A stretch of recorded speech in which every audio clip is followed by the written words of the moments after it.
এবং আমরা যারা সিনেমা বানাই এটা আমাদেরও দায়িত্বের মধ্যে পড়ে যাতে আমরা সব ধরনের অডিয়েন্সের কাছে সিনেমা পৌঁছে দিই। শুধুমাত্র শহর কেন্দ্রিক অডিয়েন্সের জন্য সিনেমা বানালে একটা বৃহত্তর অডিয়েন্সকে ডিপ্রাইভ করা হয়।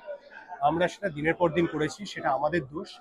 এবং এখন যখন একটা বড় অডিয়েন্সের কাছে আমরা তাদের পছন্দের সিনেমা পৌঁছে দেওয়ার চেষ্টা করছি, এটা আমাদের কনসিস্টেন্টলি অনেক দিন পর্যন্ত করে যেতে হবে, যাতে যেই অডিয়েন্স এই মুহূর্তে দাঁড়িয়ে বাংলা সিনেমা দেখেন না, তারা আবার নতুন করে বাংলা সিনেমার উপর কনফিডেন্স ফিরে পান এবং ফেরত আসেন, আমাদের সিনেমা হল ভরিয়ে দেন।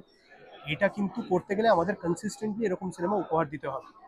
আমাদের ইন্ডাস্ট্রিতে সব ধরনের সিনেমা হওয়া উচিত, যেরকমভাবে রাশের মতন ফ্যামিলি ড্রামা হওয়া দরকার, সেটাও আমার মনে হয় যে অনেক অডিয়েন্সের ভালো লাগবে। সেইভাবেই মৃগয়ার মতন অ্যাকশন ড্রামা হওয়া দরকার, একইভাবে একটা দুর্গাপুর জাংশনের মতন থ্রিলার হওয়ার দরকার, বা অমর সঙ্গীর মতন প্রেমের গল্প হওয়ার দরকার। পৃথিবীর কোনো ইন্ডাস্ট্রি শুধুমাত্র এক ধরনের সিনেমা বানিয়ে বড় হতে পারে না, আমরাও পারবো না। আমাদের দায়িত্ব আমাদের অডিয়েন্সের যেরকম সিনেমা পছন্দ সে সব রকম সিনেমা যাতে আমরা করি। আমি খুব ছোট একটি অংশ আমাদের সিনেমার ইন্ডাস্ট্রির, আমাদের সিনেমা জগতের, কিন্তু এই ক্ষুদ্র অংশ হিসেবে এটা আমারও প্রচেষ্টা যাতে আমার সব ধরনের সিনেমা থাকে, যাতে সব ধরনের অডিয়েন্স আমার সিনেমা দেখার জন্য আগ্রহ দেখায়।